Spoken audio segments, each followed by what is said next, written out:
Bem, pessoal, bom dia. Prazer muito grande a gente estar nessa edição, mais uma edição do Proseando.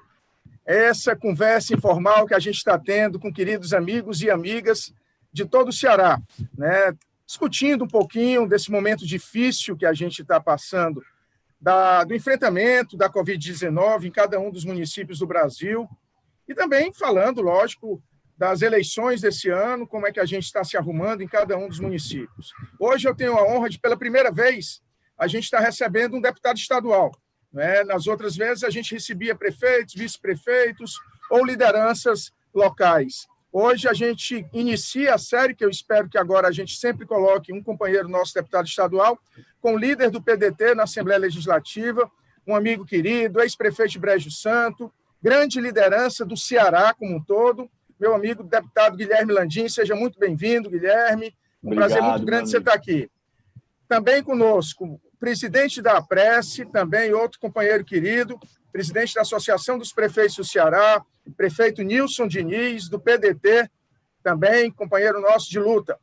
E também o companheiro Fábio, que é prefeito de Porteiras, e o Fábio, mesmo não sendo do PDT, mas o coração é tão pedetista quanto o nosso, né? Ele está hoje no PTB, mas o PDT e o PTB fazem uma parceria histórica lá no município, e que Porteiras também se destaca como um dos municípios que vale a pena qualquer cidadão ou cidadã conhecer, né? Eu tive a honra de conhecer há uns 3 ou 4 anos atrás, né?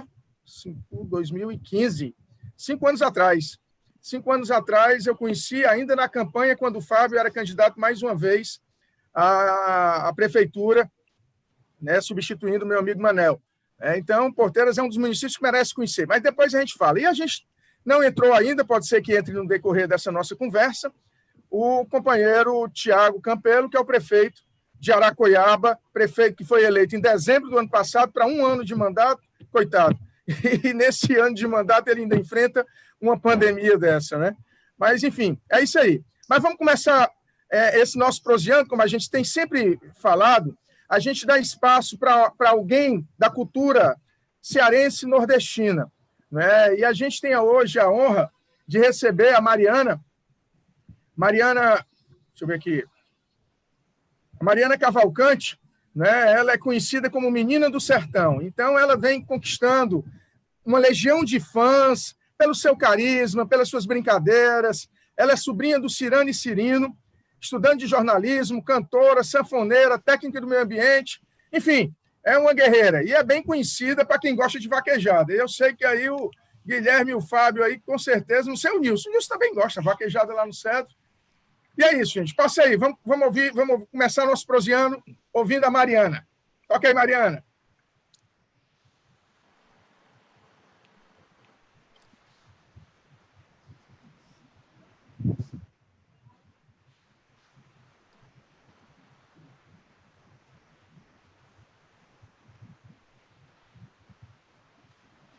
Problemas técnicos. Ao vivo é ao vivo. Ao vivo é ao vivo. Eu tenho uma música para Mariana, viu? Ô, deputado. O quê, Fábio? Eu tenho uma música aqui para Mariana. Ah, tem? Tem.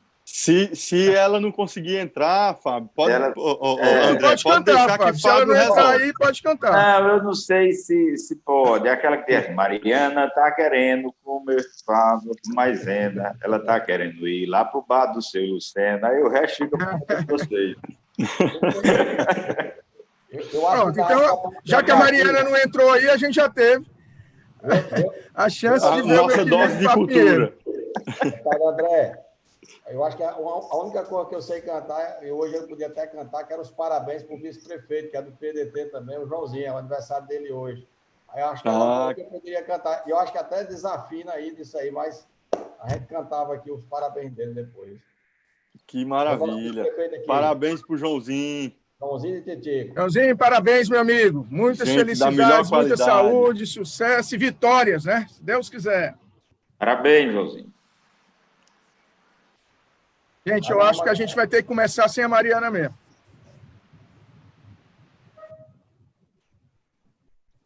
Bem, então vamos começar. Depois se entrar, depois se der, peço para o pessoal me Opa, entrou. Olá, pessoal de Aracoiaba, de Porteira de Cedro. Olá, deputado André Figueiredo. Olá, deputado estadual Guilherme Landim. Eu sou Mari Cavalcante e estou muito feliz em estar participando dessa 4ª edição do Proseando. Olha, já que encerramos a melhor época do ano, que foi o São João, estamos em julho, que tal começarmos esse forrozinho com o hino do forró? Bora nós?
Valeu.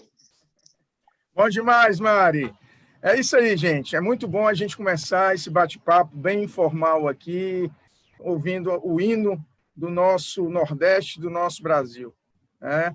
Então, a gente quer aqui, Guilherme, Nilson, Fábio, a gente quer aqui mais uma vez, a gente sabe que tem hoje muita gente que acompanha a gente no Proseando, que não é apenas do Ceará. E a gente tem sempre tentado iniciar dando uma leitura do panorama nacional.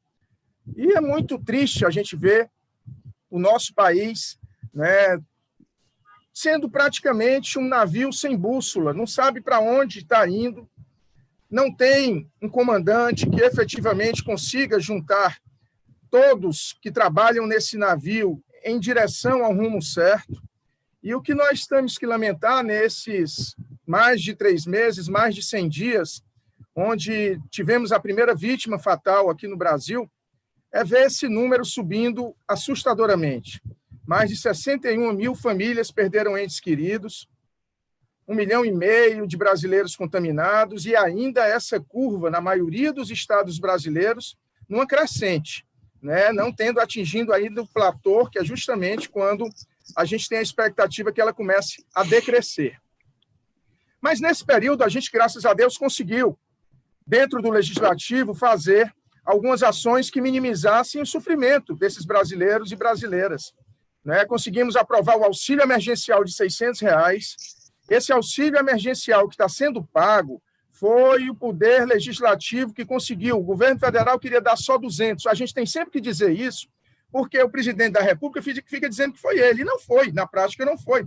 São recursos que a gente conseguiu identificar, a gente conseguiu destinar e dizer tem que ser 600. E no caso de pai e mãe de família, 1.200.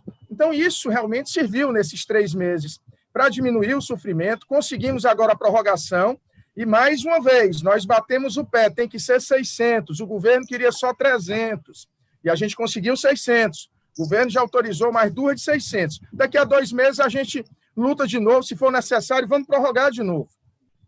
Do mesmo jeito, ajuda estados e municípios, né, para que os governadores, e aqui a gente tem a grata felicidade de ter o governador Camilo Santana, que teve desde o início a responsabilidade necessária para enfrentar a pandemia, e posteriormente os prefeitos, né, que trouxeram para si também essa responsabilidade, mesmo agora, digamos assim, os indicadores da pandemia estando numa crescente na maioria das cidades do interior do Ceará. E é isso que eu queria iniciar ouvindo primeiramente meu querido amigo, deputado Guilherme Landim, para saber qual é a avaliação que ele faz, juntamente com os outros colegas deputados estaduais, ele que roda muito, não apenas o Cariri, não apenas o Centro-Sul, mas o Ceará todo, né? Qual é a avaliação, Guilherme, que você faz nesse momento difícil que a humanidade passa? Você que é médico, né? Você que foi 8 anos prefeito de Brejo Santo e que hoje é deputado estadual, qual a avaliação que você faz desse momento, assim, desse momento triste da nossa humanidade, que, lamentavelmente, a gente tem um presidente que fica mergulhado numa crise administrativa e familiar, né, os filhos deles todos encrencados, e nós estamos aí no terceiro ministro da Saúde, interino, né? Agora é um interino que já está há quase 2 meses, que não é médico, que não entende nada de saúde pública, mas pelo menos uma coisa a gente tira, a valorização do SUS, né? Hoje a gente está vendo a importância que tem o SUS no Brasil, principalmente para a população mais humilde, que não teria outra condição, estariam morrendo milhares, talvez milhões de brasileiros se nós não tivéssemos o Sistema Único de Saúde. É isso, meu amigo Guilherme? Bom dia, deputado André, bom dia, prefeito Fábio, prefeito Nilson. Mais uma vez aqui aproveitar para parabenizar o nosso amigo, vice-prefeito Joãozinho, vice-prefeito do Cedro, que Deus abençoe a ele e toda a sua família, dê muitos anos de vida e muita coragem para continuar essa batalha. E parabenizar aqui o deputado André por essa oportunidade e agradecer por poder estar aqui hoje conversando com os amigos. E como você disse, André, é realmente um momento de muita preocupação. Alô. Infelizmente, nós estamos vendo agora o Brasil no pior momento de saúde da história do nosso país, com um Ministério da Saúde que devia estar na frente da batalha, que devia estar dando as diretrizes aos municípios e aos estados, e que fica com movimentos dúbios que tem atrapalhado demais. Vocês não tenham dúvida disso que eu vou dizer agora. Isso que tem acontecido no nosso país, essa quantidade de mortes, essa não diminuição dos casos e das mortes ao longo de todo esse tempo, porque o que nós estamos vivendo no Brasil é um pouco diferente do que acontece nos Estados Unidos. Nos Estados Unidos teve um pico muito grande porque ninguém ligou no começo. Aqui no Brasil, os governadores fizeram a sua parte, mas a dúvida que foi suscitada na cabeça da população pelo presidente da República, pelo Ministério da Saúde, colocou o nosso país hoje como o que tem o maior aumento de casos e já vem ao longo de algumas semanas como o recordista de mortes diárias também. Então é uma pena, ainda bem que nós temos aí governadores que têm puxado essa briga, prefeitos que têm, na medida das suas possibilidades, enfrentado com muita robustez esse momento, fechando as cidades, estruturando a sua rede de saúde.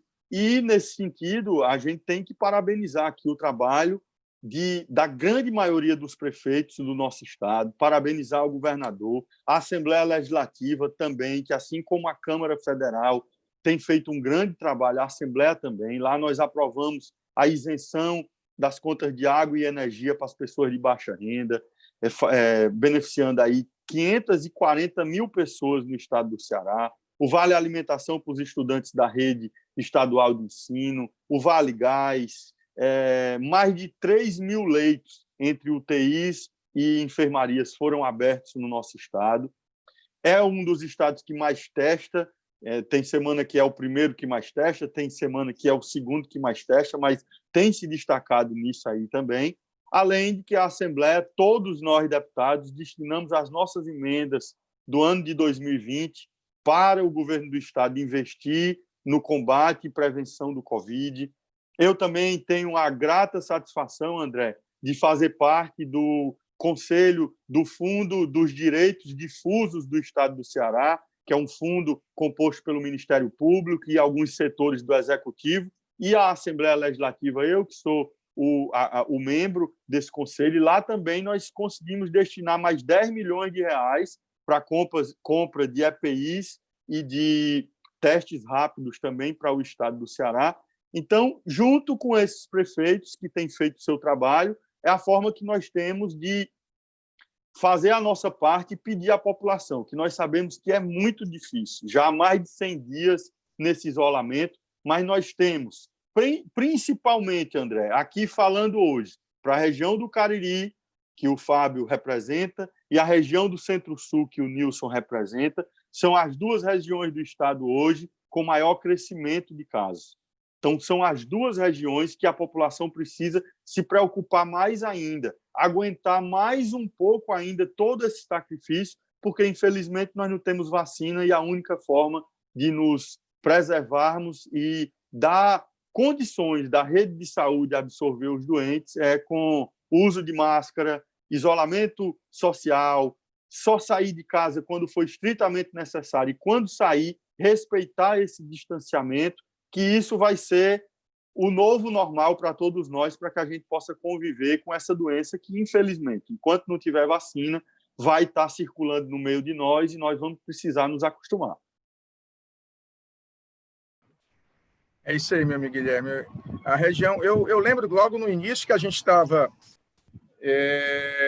ainda com os casos muito elevados em Fortaleza, a reunião que o governador Camilo Santana teve conosco e com o secretário Cabeto e com alguns técnicos da saúde, ele mostrava claramente a tendência das rotas entre Fortaleza e o Cariri de realmente serem focos de contaminação, justamente porque as pessoas transitavam nas estradas, na Padre Cícero, na BR-116, e acabavam, lógico, alastreando essa Covid-19 e, consequentemente, a gente está vendo agora as consequências, né? Juazeiro em lockdown e algumas outras cidades também da Zona Norte, Sobral, por exemplo, e nós temos que respeitar essas regras de isolamento em todo o Brasil, né? Em todo o Brasil, para que a gente não venha a chorar morte de mais e mais brasileiros, entes queridos, pessoas que tinham uma vida normal e que, lamentavelmente, essa pandemia tirou do convívio da gente.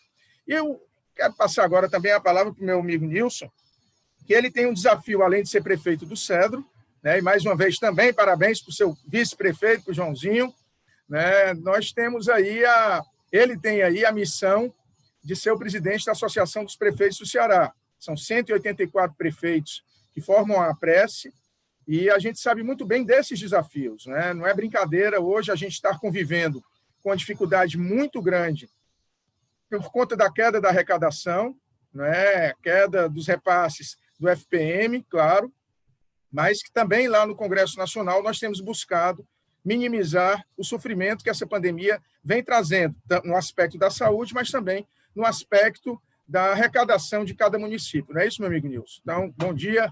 Conte aí para a gente como é que está sendo seus desafios. Bom dia, deputado André. É um prazer estar com você aqui no Proseando. Eu quero cumprimentar toda a sua equipe aí que está por trás aí, que estão trabalhando. Agradecer aí a apresentação da Mariana, né? E quero também aqui cumprimentar o nosso deputado Guilherme Landim. Você é deputado estadual, tem aqui do Cariri, tem nos representado muito bem. Quero cumprimentar o meu colega Fábio, né, o nosso decano. Eu acho que é o prefeito, ele e o prefeito de Russas, que tem mais mandato. Eu acho que já é o 8º, é o 9º. Né? Eu acho que ele foi eleito na época que podia ser eleito com 15 anos, André, porque já tem bem 6 mandatos já como prefeito. Mas eu quero aqui, deputado, só fazendo essa abertura assim, mais descontraída. Eu sei que o papo é esse aí mesmo para descontrair, mas os assuntos são extremamente sérios e importantes. E você tocou nesse aí, falou, o deputado Guilherme colocou muito bem a falta de comando. A gente precisava de uma autoridade sanitária nacional.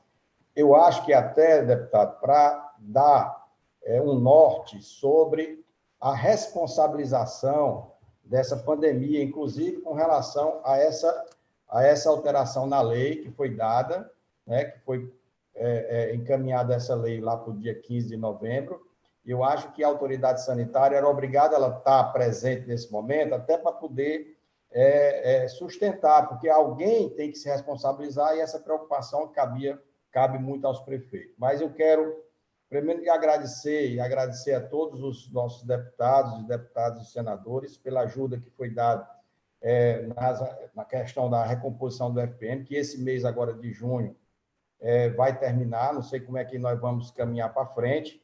A questão do Fundeb, deputado, eu acho que é um assunto que é muito importante e o senhor possa ver como é que a gente poderia votar essa questão do Fundeb esse ano, logo, porque, primeiro que nós vamos ter um descompasso muito grande esse ano no Fundeb, As nossas contas, quando a gente retira o município de Fortaleza e contabiliza só os 183 municípios do estado de Ceará, só no Fundeb nós vamos ter um déficit de 540 milhões de reais, praticamente mais de R$500 bilhão só no Fundeb. E o Fundeb, como ele não impacta nos municípios do Sudeste e do Sul, porque eles não representam muito na receita corrente líquida, é muito importante para todos nós aqui do Ceará, principalmente, porque 99% dos nossos alunos do ensino fundamental, eles estão matriculados nas escolas municipais, e isso impacta muito aqui no estado do Ceará. Então, é muito importante o Fundeb, um tema que seria muito importante para o senhor colocar. E queria aqui colocar também uma coisa que aconteceu agora há pouco tempo, e aí as pessoas confundem. Eu não sei como é que o deputado poderia colocar isso a nível de Congresso. É o seguinte, deputado, o governo federal, eu vi aí o esforço que foi feito lá, o governo queria colocar R$200, vocês no auxílio aí financeiro aí para emergencial para as pessoas, e ocorreu que alguns funcionários receberam por conta que estão relacionados no Bolsa Família e tal. E aí criou até um impasse também para os prefeitos, como se os prefeitos pudessem ser os próprios responsáveis disso. Então, era bom que pudessem analisar isso aí, pudessem colocar esse papel. Então, assim, seria importante, nesse momento agora, a gente que está vivendo esse desafio, estamos preocupados com esse segundo semestre, porque nós vamos acabar agora a recomposição do FPM, temos esse déficit no Fundeb, estamos recebendo agora um recurso extra na saúde, que vai ser muito importante para a gente finalizar o ano na questão da saúde, mas ainda teremos essas duas brechas aí precisando ter essa recomposição, principalmente no Fundeb e no FPM, tá certo? Então, seria importante que a gente pudesse... Eu sei que a gente fala aqui sobre cobrança, mas eu quero dizer aqui de tantas conquistas que foram feitas de liberação de recursos. Essa própria recomposição do Fundeb durante 4 meses já foi uma ajuda muito grande, e hoje nós estamos vivos, deputado, os prefeitos, por conta dessas duas ajudas, tanto essa aí como a outra, essa que os estados também estão recebendo, né, que nós iremos receber agora até setembro também. Então, são importantes. Nós fizemos uma avaliação pela própria APRES e fizemos uma contabilização do que é que nós iríamos receber durante o ano de 2020, se fosse um ano normal. E nessa avaliação, colocando as perdas e colocando também o que nós recebemos extra, nós temos aí um déficit de 27% do que nós iríamos receber normalmente. Então, tudo que a gente está recebendo, né, eu vou ter que fazer as contas naturalmente com esse recurso extra que está chegando da saúde, mas nós ainda tínhamos um déficit, principalmente levando em consideração essa questão do FPM e Fundeb. Então, é uma luta constante. A gente tem aí que lamentar uma pessoa que não tem aí a formação necessária para ser presidente da República, entra pelo voto. A democracia é importante e a gente tem que atentar que é importante o voto, mas no momento é que a gente vê uma pessoa que não estava preparada para assumir tantos desafios e tanta complexidade como esse país. Então, é preciso que a gente tenha sempre pessoas que possam discutir. Não é que você vá saber todos os problemas, mas, naturalmente, você tem que entender o que acontece, dar as diretrizes, saber conduzir esse problema dessa pandemia. Eu não sei quando é que nós vamos encerrar, e nós estamos aqui realmente muito preocupados com relação de como conduzir essa pandemia durante esse processo eleitoral. Tem toda razão, meu amigo Nilson. Até digo, qualquer brasileiro pode ser eleito presidente da República, claro, estando no uso das suas prerrogativas enquanto cidadão, ele pode ser presidente. Mas, às vezes, alguns não têm a formação, seja educacional, seja intelectual para isso. Mas ele tem que saber que, quando ele é eleito presidente da República, ele não é mais um cidadão comum. Ele é o presidente de 210 milhões de brasileiros. E ele deveria se cercar de pessoas competentes. Eu não sou do PT, mas o presidente Lula, no primeiro ano, depois entrou com aqueles outros problemas, mas ele se cercou de pessoas efetivamente competentes, tanto na área da economia, quanto na área da saúde, quanto na área da educação e de programas sociais que foram exitosos. A gente vê aí a importância que é o Bolsa Família. Então, ele tinha pouco preparo educacional, mas ele soube se cercar de pessoas. O Bolsonaro, lamentavelmente, além de não ter nenhum preparo, ele se cerca do que tem de pior, basta ver o que era o ministro da Educação, basta ver o que é esse ministro das Relações Exteriores, basta ver o que é o ministro do Meio Ambiente, que numa reunião prega que tem que entregar as florestas para serem desmatadas mesmo, aproveitando esse momento da pandemia.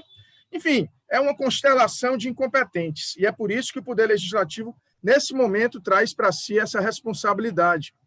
E agora, em relação aos pontos que você colocou, Nilson, nesse mês de julho, pode ter certeza que nós vamos votar o Fundeb, certo? Vamos votar para que a gente possa dar uma compensada ainda esse ano, né? Continuar com isso e já dar, digamos assim, a previsibilidade para os anos futuros, porque o Fundeb é um instrumento indispensável para o Brasil.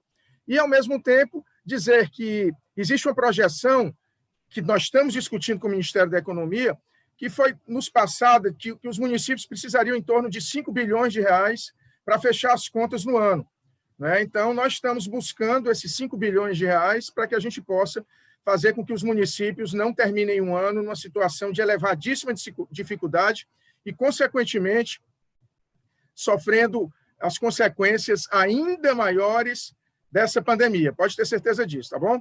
Temos aí agora a honra, daqui a pouco, de termos aí o nosso prefeito de Aracoiaba. Já é o Tiago, não? Não, está aí o Tiago. Aqui Aracoiaba é longe, a gente está mais ou menos no Cariri, Centro-Sul, ele demorou para chegar de Aracoiaba aqui, né, não, meu amigo Tiago? Bom dia. Ainda tá instalando, daqui a pouco... Ô, meu deputado André Figueiredo, que prazer, hoje aqui nessa correria, a apresentação do plano de retomada da economia, algumas questões formais, e aí, infelizmente, eu cheguei atrasado aqui, mas é um grande prazer participar aqui do Prosiano com o deputado André Figueiredo, nessa nova forma, né, de se comunicar, para não se afastar. Você é uma pessoa, um deputado que está a todo tempo próximo do seu amigo, próximo do seu correligionário, próximo das pessoas. Então, você arranjou essa forma também de não se distanciar, claro, e aí respeitando as normas de isolamento, mas essa forma de não se distanciar da gente, você que é sempre muito solícito. Um abraço e obrigado. É um prazer estar participando junto com o presidente da Prece, querido Nilson Diniz, nosso prefeito lá do Cedro, o prefeito Fábio de Porteiras, né, um grande prazer, e também o deputado estadual Guilherme Landinho, essa potência, rapaz. Um abraço aí a todos vocês. Obrigado, Tiago. Daqui a pouco eu passo a palavra para você. A gente, explicando rapidamente para você aqui, a gente fez uma abertura, Guilherme falou, o Nilson falou, agora o Fábio vai falar. Nesse primeiro bloco, 3 a 5 minutos, é um bate-papo bem informal. Para você também que está entrando aqui, acompanhando o Tiago aqui nessa live, que a gente chama de Prosiando, que é justamente esse bate-papo, essa prosa, para a gente conversar um pouquinho sobre os problemas e também vermos como podemos encaminhar soluções, né? Então, esse primeiro bloco aqui que o Fábio vai falar agora e depois você fala, é sobre a questão do momento, da pandemia, como é que está cada um dos municípios, e o segundo bloco a gente fala um pouquinho das eleições de 2020, tá certo?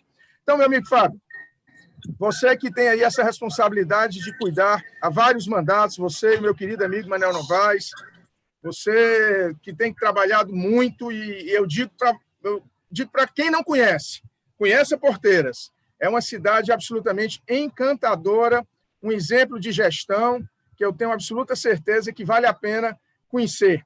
E o Fábio, lógico, tem feito um grande trabalho lá como prefeito, sempre muito responsável. Você anda na cidade, a cidade é um exemplo de limpeza. O hospital é um hospital particular, praticamente, né? É uma coisa de uma limpeza impressionante. Porteiras impressiona. Eu sou suspeito porque eu tenho a honra também de ser o deputado federal mais votado de Porteiras, e isso me dá também uma responsabilidade muito grande de, se Deus quiser, continuar ajudando o Fábio, eu junto com o Guilherme, que também é o deputado mais votado, assim como sempre foi nosso saudoso deputado Wellington Landim. Mas e aí, meu amigo Fábio, Conta aí para a gente como é que está a situação aí em Porteiras, aliás, como todos os municípios do Brasil, com dificuldades, mas certamente com a capacidade de gestão a gente consegue minimizar um pouco esse sofrimento. Fábio, microfone, Fábio. O microfone está desligado, Fábio.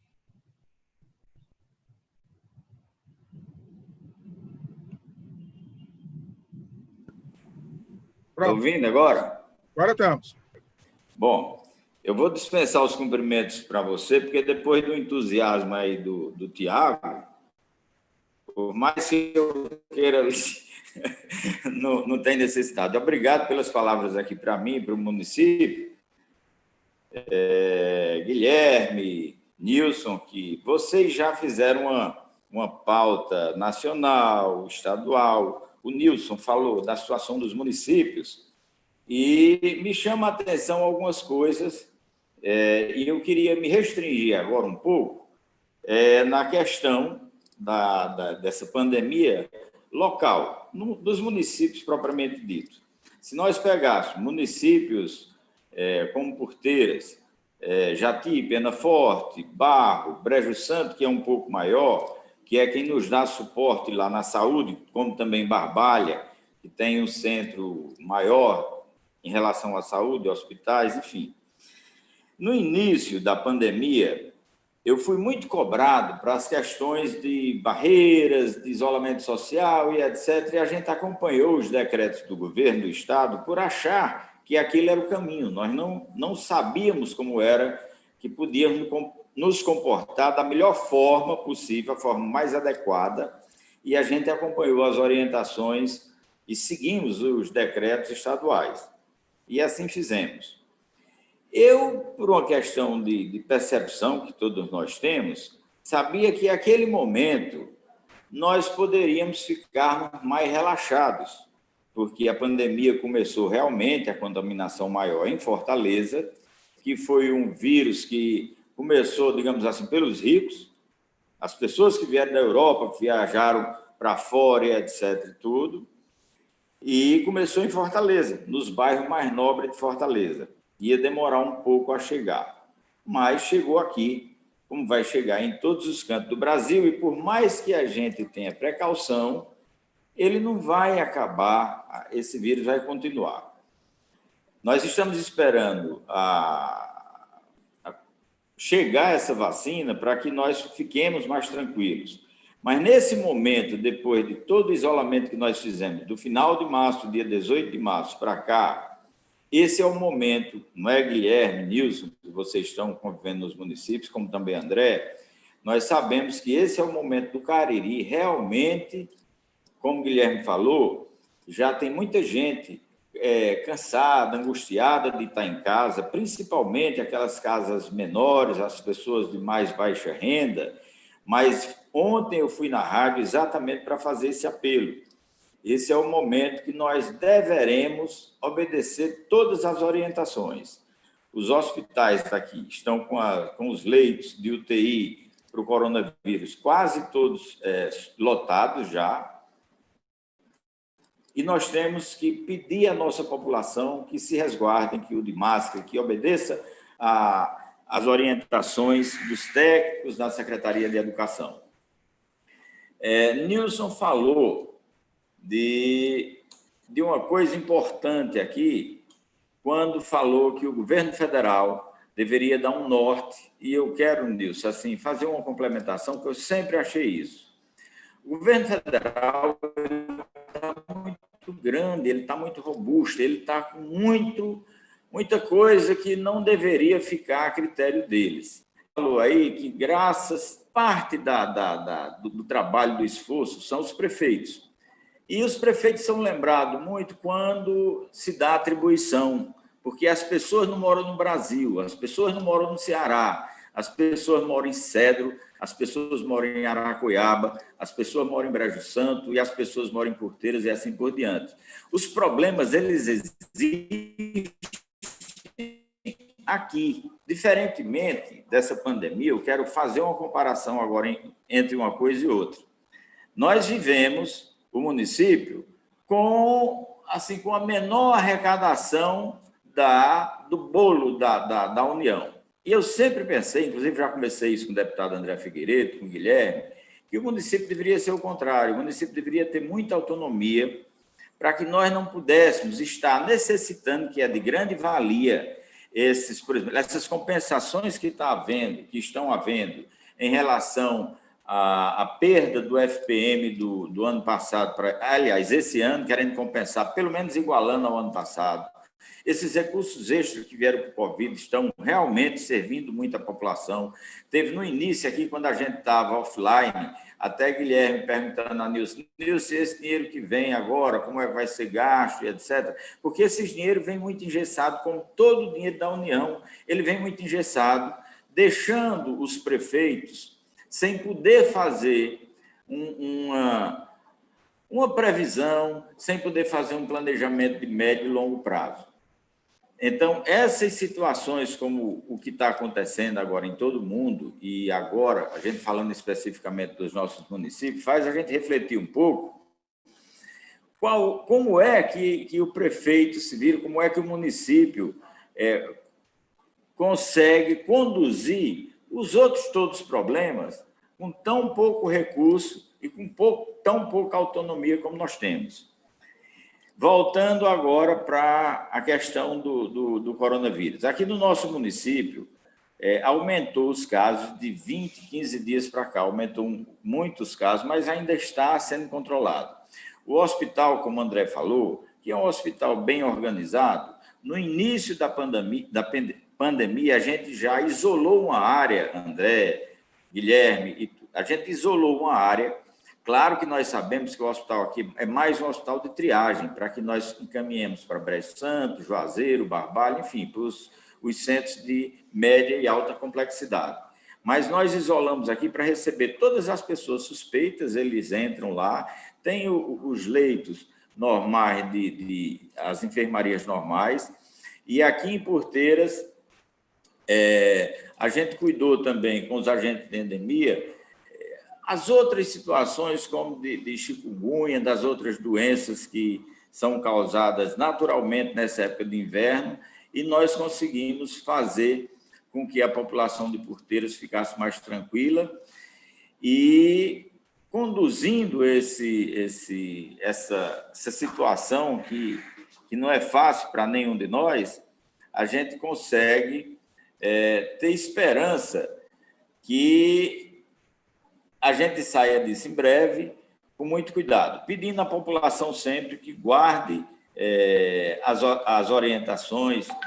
Eu temo um pouco, e queria até ver como questionar mais a questão do retorno das aulas. Nós estamos fazendo um trabalho para entregar trabalhos às crianças aqui em Porteira, eles devolvem, os pais devolvem tudo, mas me preocupa muito a questão do retorno das aulas, que eu acho que a escola vai ser um vetor muito grande de transmissão. As crianças elas vão sofrer menos, aliás, estão sofrendo menos, porque têm uma condição melhor de resistir, mas eles vão levar para os pais, para os avós, e isso nos preocupa muito.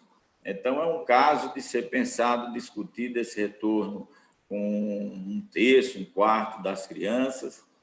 Esses recursos que vieram do Covid, que a gente gastou muito pouco até agora disso, porque não tem até como gastar muito, os municípios que não têm leitos para o Covid, fazer o básico, entregar EPI, máscaras, orientar, treinar as pessoas que são responsáveis para repassar isso para a sociedade, mas esses recursos vão ajudar para a gente poder equipar os profissionais da educação, os professores, as pessoas que trabalham nas escolas, como também as crianças no retorno dessas aulas, que deixam uma preocupação grande. Dizer que estamos aqui, André, Nilson, fazendo a nossa parte. Esperamos que a gente consiga vencer isso. O comércio local de Porteiras se fortaleceu um pouco. Você até me pergunta assim, como é que você disse que o comércio se fortaleceu numa pandemia dessa? Porque as pessoas, o centro de compras aqui é Juazeiro e Brejo.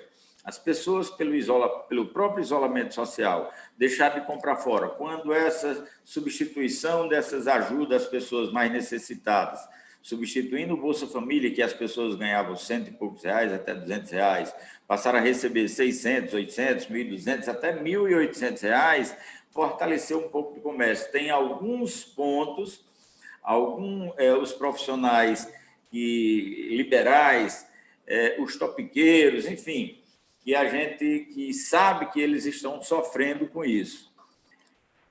Me preocupa também, Nilson, esse ano, por conta desses repasses que estão acontecendo, a gente ainda consegue respirar e talvez sobreviver.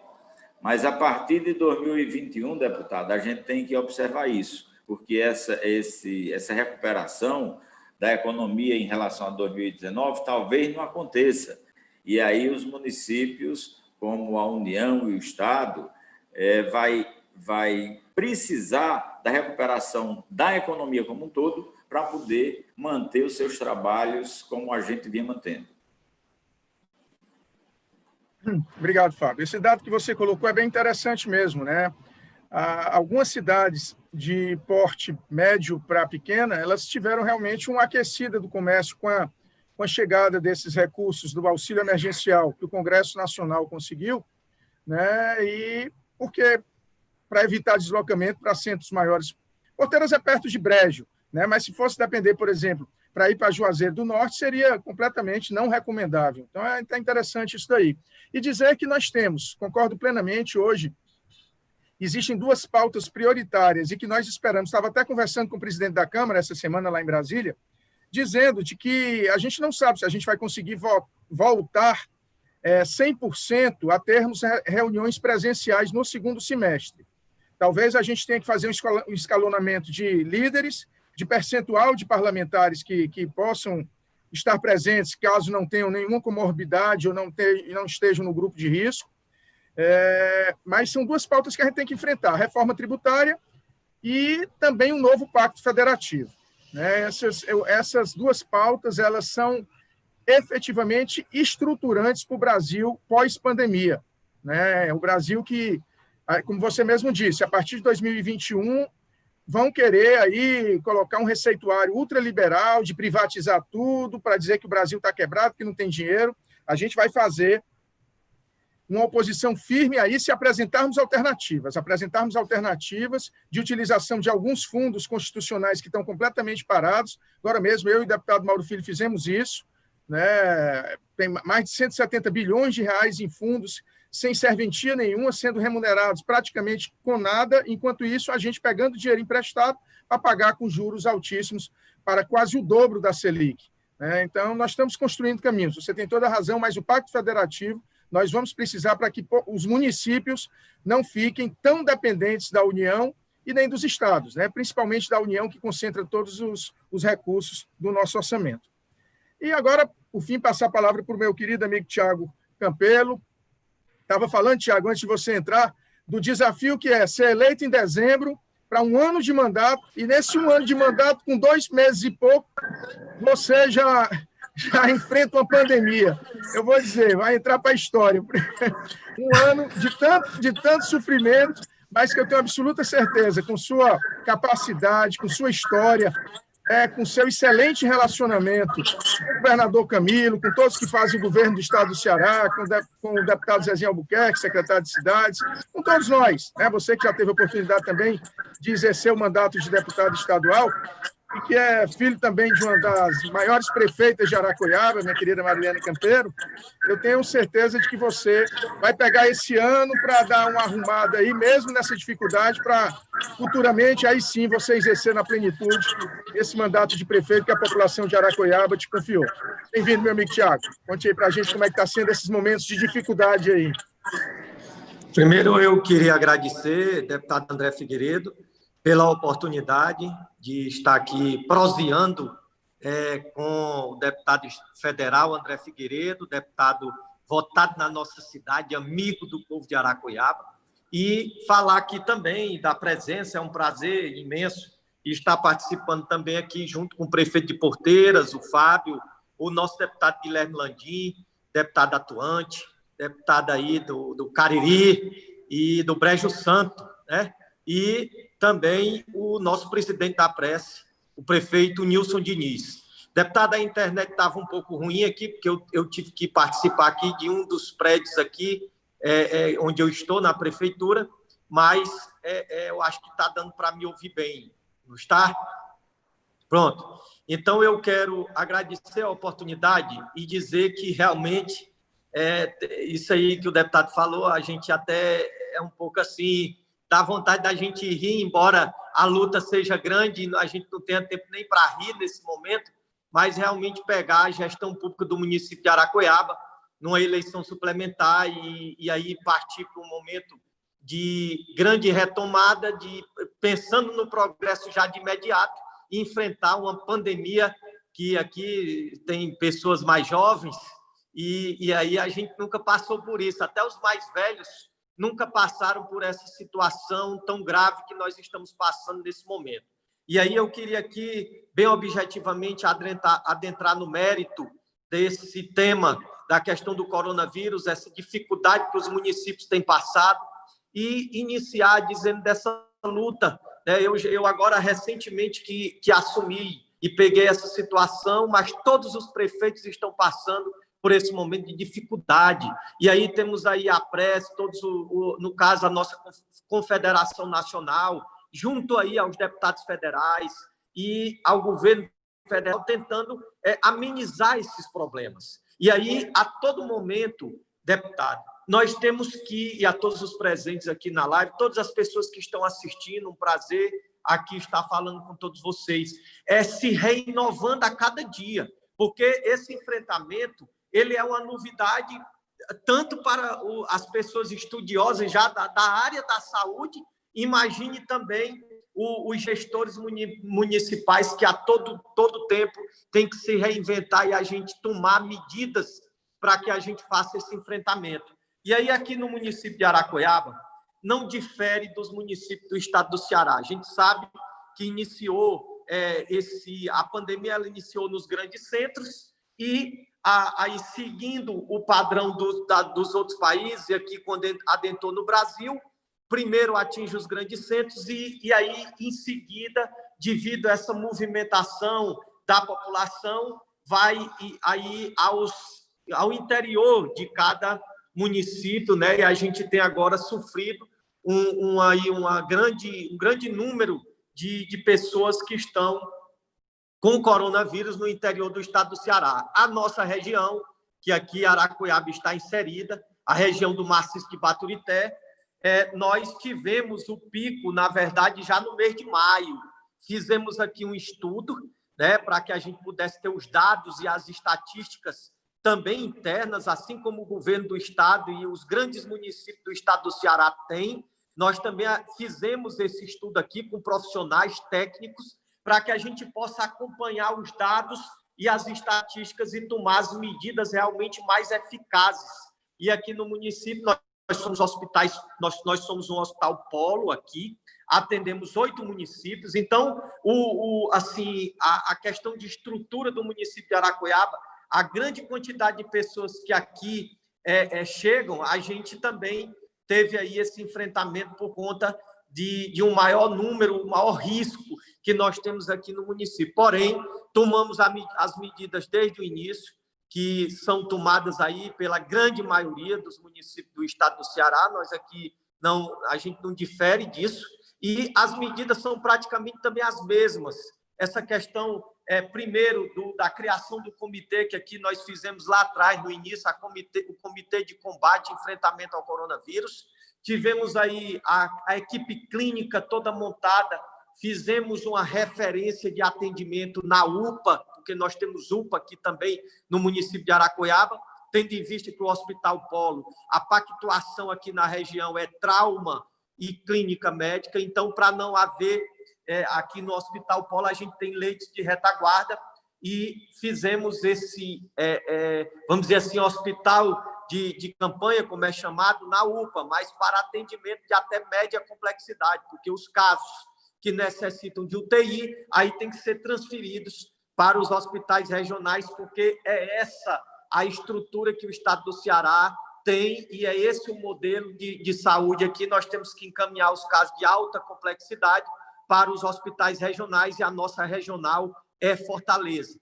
Então, a gente fez esse comitê de enfrentamento, criou o comitê, depois, seguindo os protocolos, as medidas, as barreiras sanitárias, a aquisição de EPIs, a questão aí dos medicamentos para o tratamento, né, não é a cura de jeito nenhum, mas os protocolos de atendimento e tratamento para o coronavírus aqui, com as medicações, a gente sempre é bem à frente disso também, até inovamos iniciamos os protocolos que depois vieram a ser mais implementados e mais esclarecidos. A gente já, desde o início, é por conta disso que a gente teve um índice de letalidade e mortalidade, graças a Deus, ainda pequeno no município de Aracoiaba, e a gente acompanhando a todo momento essas medidas aí, a questão do distanciamento, a questão dos bancos, dos comércios que geram essa aglomeração.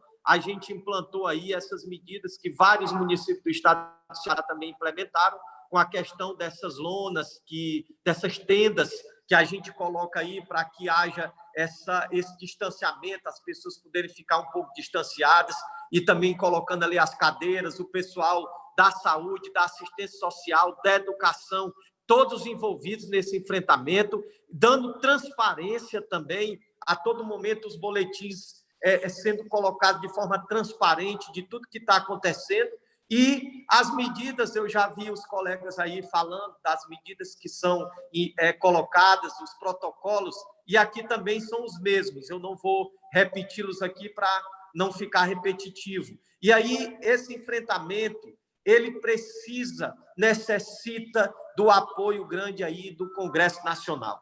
Por quê? Nós tivemos aí a questão lembro aqui da frase de um grande amigo, ex-deputado, deputado Marcos Caos, que ele fala dessa questão de que nós não devemos estar batendo cabeça um com o outro, e foi o que aconteceu. Tivemos desde o início um bate-cabeça aí, infelizmente, de algumas autoridades do país, né, com os governadores, com os prefeitos, e aí isso dificultou um pouco o trabalho, confundiu a cabeça também da população, falando que não, isso não tem risco, não sei o quê, e aí foi só o problema se agravando, e a gente aqui sofrendo na base. E aí o Congresso Nacional entra aí, eu quero aqui referendar o grande trabalho do deputado federal André Figueiredo, que foi esse aporte, essa luta do Congresso Nacional, para que os municípios tivessem, através das suas emendas parlamentares, Aracoiaba,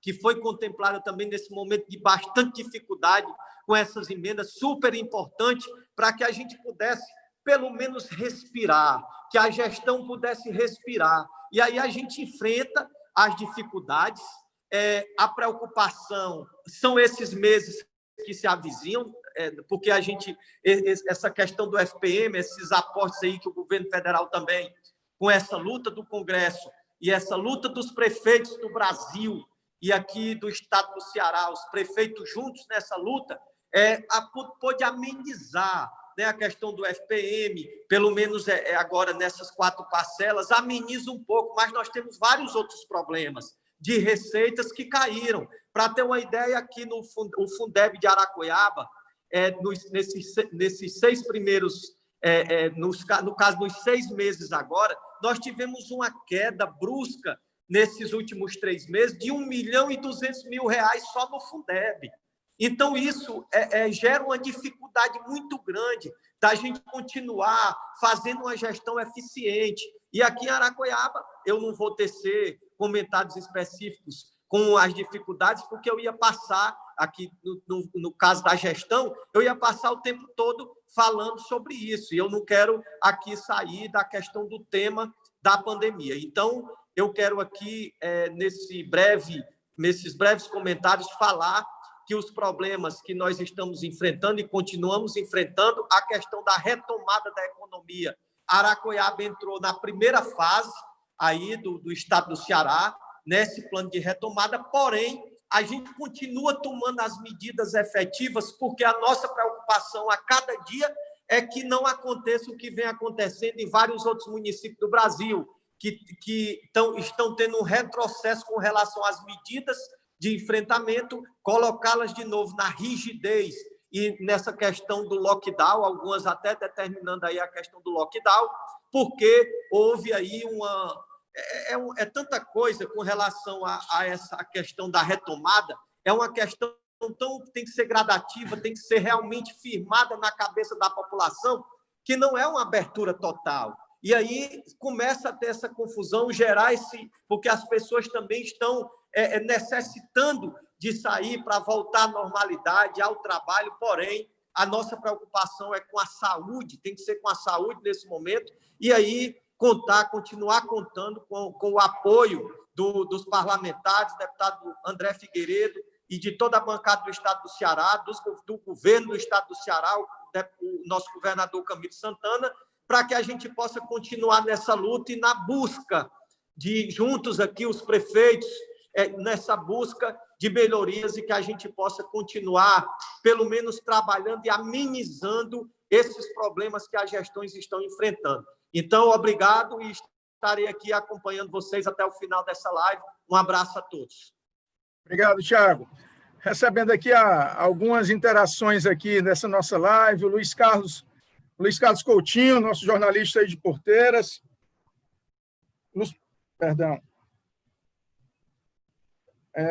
A Undina também. Estamos recebendo aqui também Aliás, o Luiz Carlos está dizendo, Fábio, que o sistema de barreira sanitária que você colocou é um dos mais eficientes do estado do Ceará. Temos também aqui a presença honrosa do presidente da União dos Vereadores do Ceará, meu querido amigo Guto Mota, que em breve também vai estar com a gente dialogando, usar o óculos, que às vezes dificulta aqui tudo. O Venceslau, nossa grande liderança lá de Tamboril, um amigo nosso, Antônio Cavalcante, lá de Maranguape, a Lucilene, que sempre nos acompanha também, que é de Minas Gerais. Enfim, depois a gente vai interagindo. Antes de passar para o próximo bloco, para a gente fazer um bate-papo rápido aí, de como é que vão estar as eleições em cada um dos municípios, para depois eu e o Guilherme encerrarmos, vamos ouvir de novo a Mari Cavalcante aí, que ela tem mais um momento de prazer da gente ter a possibilidade dela apresentar um pouquinho da artista fantástica que ela é. Viu, Tiago? Acho que a gente está sempre abrindo espaço para um artista local ficar fazendo essa interação no intervalo, no início, no final desses nossos proseando. Então, bota aí, Mari. Mais uma musiquinha para a gente.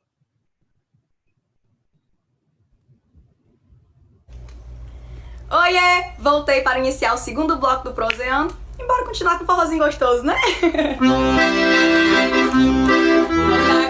quando for nascer, é o sinal que a chuva chega no sertão. Toda menina que enjoa da boneca é sinal de que o amor já chegou no coração. Meia comprida não quer mais sapato baixo, vestido prensado não quer mais vestir de mão. Ela só quer, só pensa namorar. Ela só quer, só pensa namorar. Ela só quer, só pensa namorar. Ela só quer. De manhã cedo já tá pintada, só vive suspirando, sonhando acordado. O pai levar o corpo, a filha doentada, não come nem estuda, não dorme nem quer nada.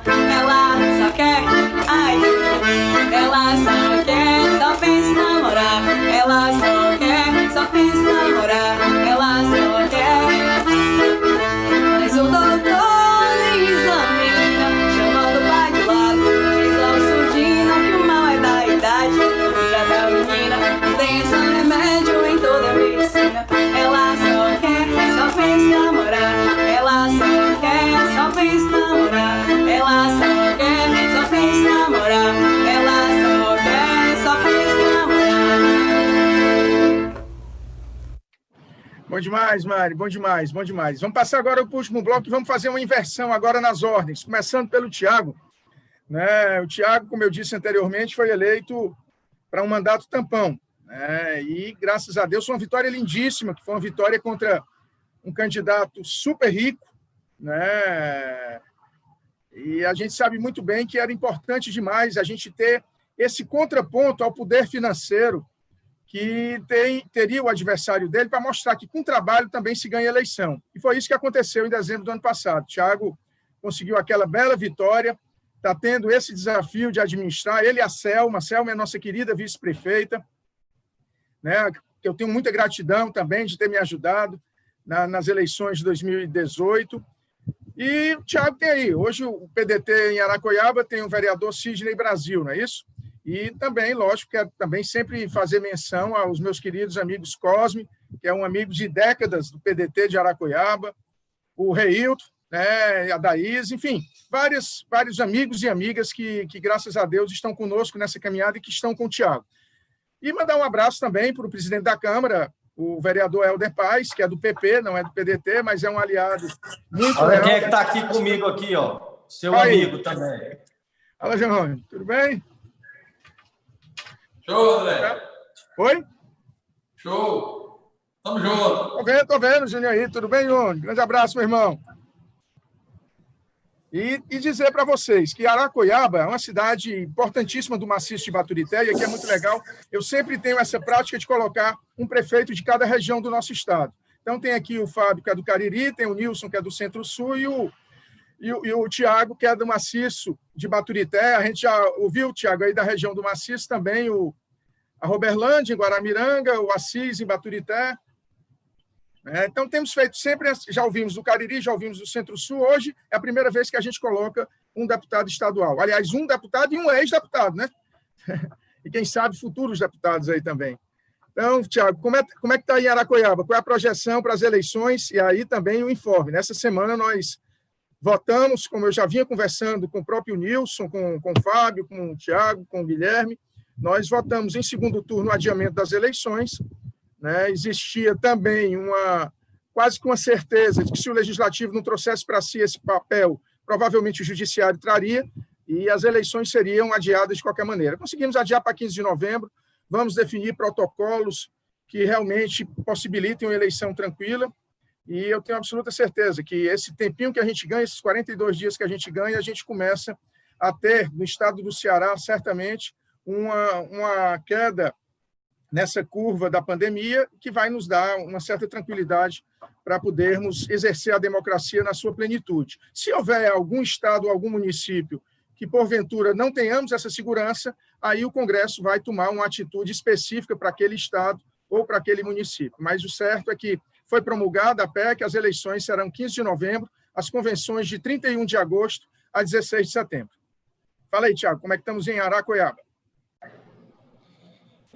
Deputado, todos estavam nessa expectativa de como essa situação iria se dar e se desenvolver. Então, nós, prefeitos, estávamos também aguardando essa situação, porque isso tudo, eu tenho certeza que também é baseado, essa votação também do Congresso Nacional, pelo menos a fundamentação, é baseado nos estudos, aí com a ajuda dos especialistas na área de saúde, né, que com certeza mostraram aí através de dados, estatísticas, projeções, que isso tudo é importante para que a gente possa tomar as decisões. Então, o Congresso tomou essa decisão de adiar as eleições para o dia 15 de novembro e foi votada a PEC. Agora, nós estamos aí analisando todos os parâmetros dessa aprovação, porque isso gera a questão aí de várias outras situações na questão da legislação, que a gente precisa ali entender tudo e aí também adaptar aqui, mostrar para todas as pessoas como isso vai se dar, e essa curiosidade também que a gente tem de como isso efetivamente vai se dar na questão do processo eleitoral em si, como vai ser essa questão desse momento da eleição, porque o dia já foi definido, dia 15 de novembro, e também as outras datas, como o deputado falou, de convenções, a questão dos registros de candidatura, então, da questão dos prazos também, que tudo que já tinha ficado antes da promulgação não se mexe mais, e os prazos que são posteriores são alterados conforme aí a questão das datas que foram determinadas, tanto das convenções, como dos registros, como da data da eleição, que é realmente o parâmetro, a data da eleição, no caso aí da legislação eleitoral, é o parâmetro para várias outras situações específicas, né, da legislação eleitoral. Então, a gente agora espera como é que também o Tribunal Superior Eleitoral vai aí definir também com isso a questão desses estudos e ver como é que vai ser essa projeção dos casos de coronavírus, se vão continuar acontecendo, e é uma tendência continuar tendo, até porque, voltando um pouco, mas ao mesmo tempo isso tem relação uma coisa com a outra, com relação à questão da testagem.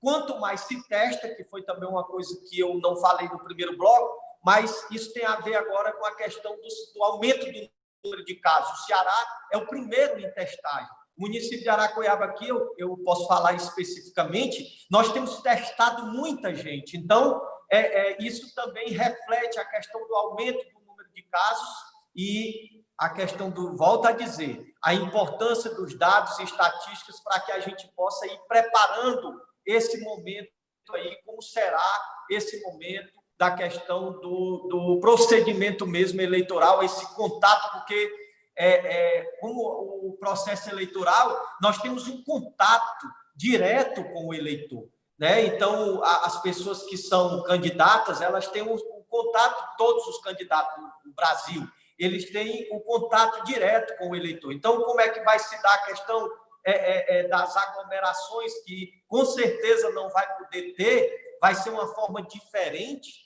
de fazer campanha política, e aí essa nossa curiosidade, mas isso depende de como vão se dar os próximos meses e os próximos dias, para que a gente possa realmente ter aí um entendimento, Congresso Nacional, Poder Legislativo, Poder Executivo, Poder Judiciário, para que os estudiosos, né, no caso, todos os infectologistas, as pessoas que estudam a cada momento, para que dê realmente um norteamento aí para como vai se dar esse procedimento, e é essa a nossa expectativa dos próximos dias. Então, eu quero aqui agradecer mais uma vez a oportunidade, mandar um grande abraço a todos os telespectadores aqui da nossa live, essa nova forma dos políticos se comunicarem, né, com as pessoas, com a população, e dizer, deputado, mais uma vez, referendar a importância desse seu contato, de continuar não deixando que nós aqui, que estamos aqui na base, tenha esse distanciamento que nós estamos tendo por conta do isolamento, porque eu tenho certeza que o deputado continuaria, o seu desejo era estar aqui perto da gente a todo momento, como é o seu perfil. Então, um grande abraço, parabéns pelo trabalho, e vamos continuar nessa luta, porque só trabalhando a gente consegue vencer. Um abraço a todos vocês. Obrigado, Tiago. E aí, além do prefeito ser do PDT, que se Deus quiser, em 2020, a partir de 2021 de novo, dá para a gente fazer uns 3 vereadores aí, Tiago? Qual é a tua ideia, PDT?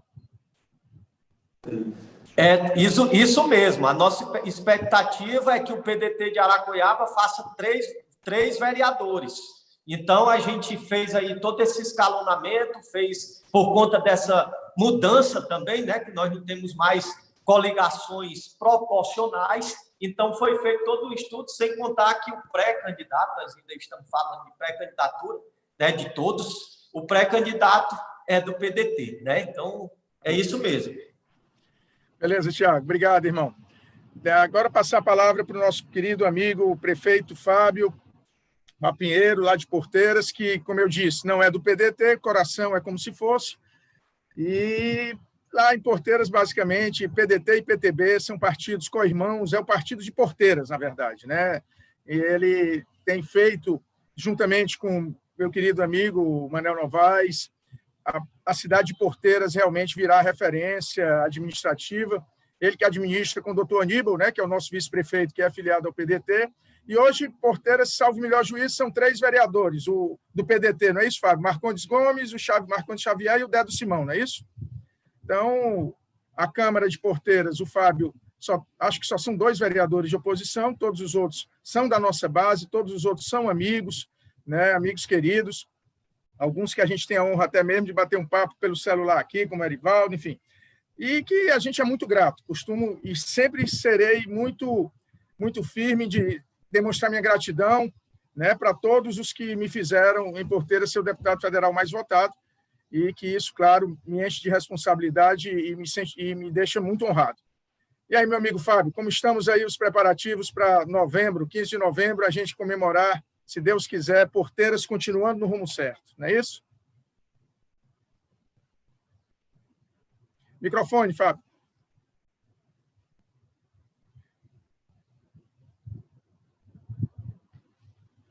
Soltou não, Fábio. Agora sim. Foi, né?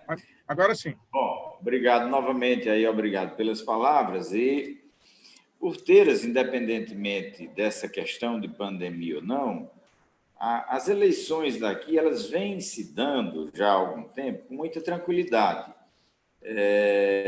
A gente fazendo pequenas reuniões, na realidade são reuniões de trabalho, onde a gente senta com 30, 40 pessoas, discute em cada região quais são as prioridades, diz o que é que pode e também o que não pode fazer. Tem algumas coisas, inclusive, que a gente disse que não podia, mas graças a vocês, deputados, André Figueiredo e etc., a gente conseguiu colocar emendas e até coisas que a gente não tinha feito compromisso, a gente conseguiu fazer.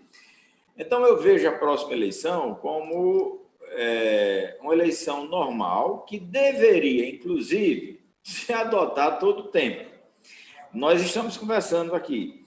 Nas capitais, no grande centro onde tem televisão, o povo já fala através da televisão. Dos municípios pequenos tinha que ter o tete-a-tete, o corpo a corpo, a visitação, enfim. E eu acho que agora, até os municípios pequenos, as pessoas vão entender que, além do prefeito ser escolhido por uma questão de capacidade, coerência, de trabalho prestado, de perspectiva, ou seja lá o que for, amizade, etc., o contato, aquele contato que as pessoas buscam muito no político local, a paternidade, a amizade, a ligação, e tudo isso é importante. Mas é importante também a confiança, as pessoas saberem que estão votando em quem eles confiam. E essa confiança pode ser traduzida na conversa que nós estamos tendo aqui, e a conversa que a gente vai ter com as pessoas. Eu não vejo tanta dificuldade. A dificuldade e a precaução que nós temos que ter é como o Tiago falou. Como é que vai se dar esse processo de votação para a gente evitar, novamente, aglomerações e que o vírus não vai deixar de circular e a gente tenha cuidado, que possa ter um espaçamento correto, que a gente possa, através da Justiça Eleitoral, definir horários por ordem alfabética, enfim, não sei. Por próprio distanciamento mesmo, para a gente dar mais segurança aos eleitores no dia da eleição. No mais, os prazos correm todos normais, como era para ser, guardando a antecedência do dia da eleição, e é isso. Vamos tocar, a gente sempre fez aqui.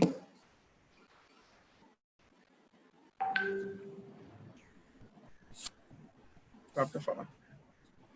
Obrigado, Fábio. Fábio ainda está falando ou não? Não. Ah, não? Tá bom. Não, então, em relação à questão dos procedimentos, né, nós colocamos, inclusive, na PEC, que caberia ao Congresso. Aliás, não colocamos, né? Nós suprimimos, porque estava dando todas as prerrogativas ao TSE para definir os procedimentos da eleição. E a legislação já é muito clara. Os procedimentos que o TSE teria de definir já foram definidos até 4 de março. Esses procedimentos adicionais nós vamos discutir dentro do Congresso. Creio eu que vamos ampliar o horário de votação de 8 até as 20, hoje é de 8 até as 17, e muito provavelmente as primeiras 2 horas seria para o eleitorado acima de 60 anos ou aqueles que tivessem alguma vulnerabilidade em relação a essa pandemia. E também deveremos estabelecer alguns regulamentos relacionados a grandes aglomerações, porque não é conveniente, de forma alguma, nós termos grandes aglomerações daqui até novembro, né? Nós acreditamos que o mundo volta a algo de normalidade em 2021, mas até lá, claro, aos poucos vamos estabelecendo há algumas regras de convivência, mas aglomerações mesmo é completamente inadmissível nesse momento. É tanto que os jogos de futebol, quando voltarem, poucos deles terão público. A gente vai ter que assistir da televisão mesmo, e mesmo assim voltar a torcer aí pelo meu Ceará aí, se Deus quiser, voltar a ser campeão cearense, mas Ceará e Fortaleza permanecerem na Série A. Pelo menos eu gosto sempre de dizer isso. Um só é grande se o outro também estiver grande. Nilson. Outra coisa em comum, só uma brincadeira aqui. Também sou cearense. Tá vendo? Só podia ser, meu amigo Fábio. Só podia ser. É por isso que a gente tem tanta sinergia. Mas brincadeiras à parte, gente, vamos lá, porque eu também tenho bons amigos, torcedor de Fortaleza, e mesmo esse defeito deles não faz diminuir minha amizade que eu tenho com eles. Meu amigo Nilson, aí no Cedro, você é o prefeito, hoje é aniversário do nosso vice-prefeito Joãozinho, acho que nós temos 4 vereadores do PDT, não é isso? E qual é a nossa expectativa agora para 2020, em relação ao Cedro? Antes de falar da expectativa, eu queria só colocar aqui para você, deputado, essa ideia de que esses 5 bilhões que vai ser votado, o que poderá ser votado lá em Brasília para socorrer os municípios, eu acho que ele só resolve, em parte, a questão do FPM, a recomposição de FPM. Tá? Por que eu quero lhe dizer isso? Porque só para você ter uma ideia, deputado, o déficit do Fundeb para os municípios brasileiros é mais de 18 bilhões de reais. O Tiago falou há pouco tempo, só o município dele é mais de R$1 milhão que deixou de receber. Aqui no estado do Ceará, o déficit do Fundeb esse ano é mais de 540 milhões de reais. Então, nós vamos ter um déficit importante do Fundeb. Então, 5 bilhões, eu só queria que o senhor entendesse lá que são duas coisas. Uma, essa recomposição, se houver e se for puder trabalhar essa questão do Fundeb ou do DFPM, e o Fundeb, nós temos um problema aí, um fosso aí grande. Wilson, o Fundeb está sendo trabalhado à parte, viu? Isso. O Fundeb está sendo trabalhado à parte. Não é o Fundeb para esse ano, como eu disse. A gente está trabalhando aí para fazer a compensação da queda do repasse do Fundeb. Ok, eu estou só colocando isso aí para... A outra coisa, deputado, eu queria que o senhor levasse lá para Brasília, uma das coisas que eu acho assim, que eu, como brasileiro ou como cearense, cedrense, uma das coisas que mais, assim, que eu fiquei mais intrigante com tudo isso foi que todos esses municípios do Brasil tiveram que colocar tenda, colocar pessoas para fazer atendimento fora dos bancos, onde eu vejo que uma das instituições que mais arrecadam dinheiro, que mais ganham dinheiro nesse país, são as instituições bancárias. E eu fico assim pensando o que é que pode sensibilizar os nossos grandes banqueiros nacionais, inclusive o próprio governo. Então, o que é que poderia sensibilizar se a morte dos irmãos não consegue? Então, não sei, eu acho que isso poderia ser uma pauta de mudar, deputado, a nível de Brasília, porque, sinceramente, pouca solidariedade das instituições bancárias que tanto lucram com as pessoas e que não recebem isso. Então, eu quero só deixar que eu acho que isso aí ficou, não só porque nós temos um exército de pessoas que poderiam estar em outras áreas ajudando aos municípios e estariam lá nos bancos ajudando lá para poder ajeitar a fila. Bom, isso é uma coisa à parte, eu só estou só aqui colocando a minha preocupação. Aqui no Cariri, nós temos mais de 10 mil pessoas contaminadas, apesar do nosso IntegraSUS dizer que só são 8.495, acabei de falar com a Tereza Cristina, temos mais de 10 mil pessoas aqui contaminadas, com 284 óbitos, e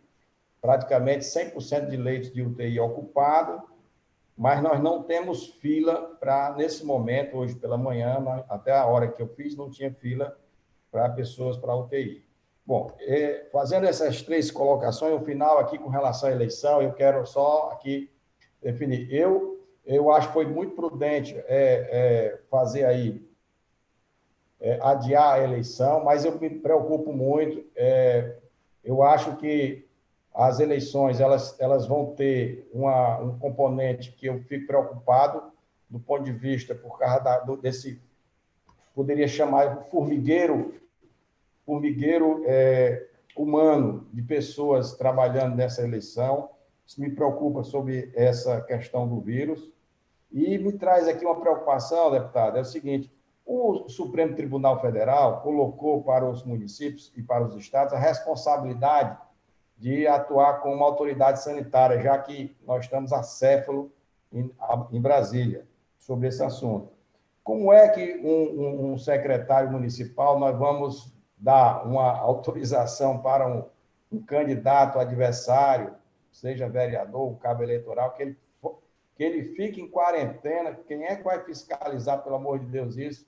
Se o camarada fizer teste positivo, como é que nós vamos fazer isso? Isso vai ser uma dificuldade. É bom pensar nesse assunto, porque vai ser uma guerra de opiniões diferentes. Eu quero crer que nós teremos aí que pensar muito como fazer essa nova eleição. Eu vejo que é necessário fazer eleição, mas eu acho que tem que ter um pouco de cautela com relação à questão da vida e da democracia, sendo que a vida tem um degrau a mais em cima disso aí, para poder que a gente possa preservá-la. Mas, ao final, aqui, eu quero dizer que nós estamos aqui com o PDT, hoje é o aniversário do nosso vice-prefeito, 4 vereadores aqui hoje do PDT, tem um companheiro nosso que trabalha com a gente do PT também, que está dentro do nosso trabalho aqui. E eu queria dizer a vocês que estamos juntos aí nessa luta pela envergadura do PDT com relação à questão da educação, com relação à questão da saúde. Estamos aqui otimistas com relação ao mando, né, que esse ano o PDT vai ter candidato aqui no Cedro. Então, vamos trabalhar e vamos tocar para frente. Espero aí com o apoio aí dos nossos deputados, deputado Guilherme, deputado André, dos nossos companheiros prefeitos, a gente possa colocar a nossa bandeira, o nosso projeto, a parte da nossa ação, do nosso partido em ação aqui dentro do município. Espero que a gente possa ter aqui realmente a garantia, já que temos uma boa aprovação da administração pública colocada nesses últimos anos, colocando o Cedro no caminho bem melhor. Obrigado, meu amigo Nilson. Aproveito também para mandar um abraço para o meu querido amigo aí do Cedro, Thales Teixeira, aí, que deu uma força grande para a gente também aí em 2018. Enfim, e agora passar para o Guilherme que eu tenho a honra de ter com ele caminhadas em vários municípios da região do Cariri, do Ceará, quase como um todo aí, mas o Guilherme que sempre se consolida como o deputado mais representativo de todo o Cariri. E eu tenho a honra de estar com ele aí, pelo menos 8 candidaturas a prefeito, a gente está junto aí, além de alguns candidatos a vice. E eu queria saber isso aí, Guilherme, para a gente terminar mais esse bloco aí, como é que você está avaliando? O PDT, hoje, a preço de hoje, nós temos 125 candidatos a prefeito, né? E aproximadamente 19 candidatos a vice. Mas, lógico, daqui para lá ainda tem muita coisa para mudar. E como é que você vê aí, além dos candidatos a prefeito do PDT, lógico, candidatos que estão na tua base, a gente sabe que são muitos, eu também tenho candidatos que não são necessariamente do PDT, porque antigamente todos eram, praticamente, né? Quando eu era o deputado federal único. Hoje nós somos 6 deputados federais, graças a Deus, 14 deputados estaduais, né? E que certamente dignificam bastante o PDT no Brasil. Né? Nós temos 14 estaduais, 6 federais, um senador, que é o grande senador Cid Gomes, a vice-governadora e o pré-candidato a presidente ser do PDT do Ceará, que é o nosso companheiro Ciro. Isso é motivo de muito orgulho para todos nós. E você, claro, como esse grande líder da nossa bancada na Assembleia Legislativa, eu tenho muita honra de tê-lo aqui ao nosso lado, batendo um papo aqui com os nossos amigos, com o presidente da Prece, com o Fábio, seu vizinho aí de Porteiras, e com o Tiago, que é um grande prefeito, uma grande liderança da região do Maciço de Baturité, lógico, mas do Ceará como um todo também. Então, encerrando esse bloco aí, queria ouvir do Guilherme como é a avaliação que ele faz do processo eleitoral para 2020 no Ceará como um todo aí. Bom, André, primeiro, mais uma vez, lhe agradecer pela amizade, pela confiança, pela oportunidade de, com o seu apoio também, com a sua anuência, ter sido escolhido líder do PDT na Assembleia Legislativa do Estado do Ceará, que isso muito me honra, um partido que dignifica o nosso país pelas suas bandeiras de luta, em especial nessa bandeira que é nossa em comum, que é da educação. Então, me sinto muito orgulhoso e muito à vontade de estar no PDT, e ainda mais com você como nosso presidente, como o meu amigo, parceiro em muitos municípios na região do Cariri, em outras regiões também. E eu não tenho dúvida que, em relação a essa eleição que se avizinha, o PDT, se Deus quiser, continuará como o maior partido do estado do Ceará. Na nossa região, nós teremos candidato do PDT em praticamente todas as cidades da região, com algumas exceções, como você disse, que é o caso de Porteiras, que nós 100% apoiamos o Fábio, que é do PTB, e em alguns outros municípios onde compomos como vice, mas tenho certeza que, ao longo desses últimos anos, com o seu trabalho, o fortalecimento do Cid, do Ciro, de cada um desses deputados, o nosso partido vai conseguir a proeza de crescer ainda muito mais, o que é muito difícil, já que é uma quantidade imensa de prefeitos, mas como aconteceu na eleição passada, que nós aumentamos demais a bancada de federais e de estaduais, se Deus quiser, faremos isso também agora na bancada de prefeitos, nos vereadores também, que são fundamentais agora com essa eleição, que não tem mais coligação proporcional, é fundamental também esse fortalecimento. A gente tentou, na nossa região, fazer também esse fortalecimento em relação às chapas de vereadores, e eu só tenho a me colocar aqui à sua inteira disposição, à disposição do partido, para ser um soldado também e ajudar no crescimento do PDT na região do Cariri, na região Centro-Sul e no estado do Ceará como um todo. Obrigado a você mais uma vez pela oportunidade, um grande abraço aqui para o meu amigo Fábio, o meu amigo Nilson, o amigo Tiago, lá de Aracoiaba, e a você a minha gratidão de sempre. Obrigado, meu querido irmão Guilherme Landim. Eu quero aqui mais uma vez agradecer demais a presença de vocês, Tiago, Fábio, Nilson, Guilherme, a vocês que nos assistiram aqui nessa 1h30 aqui de bate-papo, né, desse Proseando. Toda sexta-feira a gente está fazendo uma rodada e terminar, lógico, com uma musiquinha aí da Mari, dizendo para ela daqui a pouco que ela vai ter que já tocar uma junto com o Fábio, né, para que a gente possa aí abrilhantar ainda mais essas nossas lives aí com esse cabo que é bom demais e querido, que é o Fábio, prefeito de Fábio Porteira. no pandeiro. Então, Fábio no pandeiro. Se eu soubesse que a Mariana tinha trazido, eu tinha trazido uma gaita, no entalo. Vamos programar para a próxima. Dela, gaita. Mas ela está desafiada a cantar uma música que ela sabe qual é. Mariana é o nome dela. Mas ela não vai cantar, não. Eu vou falar isso para ela depois. Tá bom. Coloca aí a Mariana aí para a gente encerrar mais esse 12 anos, gente.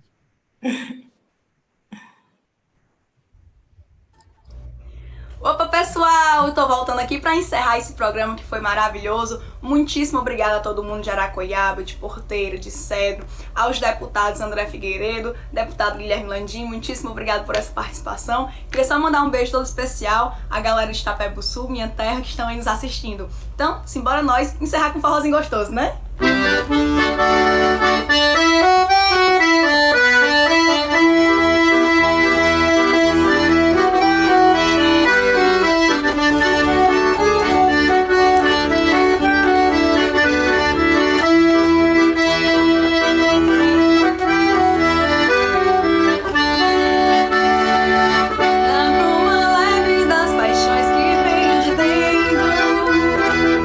Tu vem chegando pra brincar no meu quintal.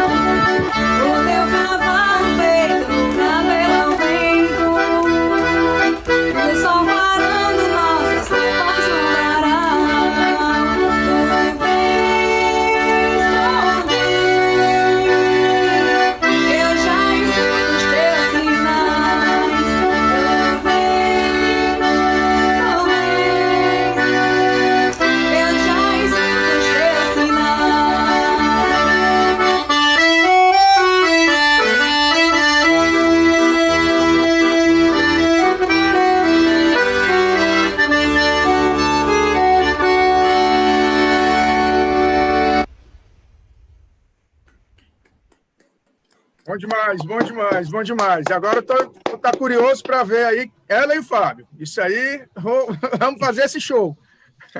Gente, obrigado. A palavra aí, quiserem dar um abraço aí a todo mundo, está aberto ainda o microfone, gente. Fique à vontade. Obrigado a todos. Obrigado, André. Obrigado a todos. Obrigado, Abraço, gente. Um abraço. obrigado. Nilson, Thiago, todo mundo aí. Até o próximo Proseando. Grande abraço, bom final de semana para todo mundo. Até já, Guilherme. Igualmente. Grande abraço. Valeu, obrigado.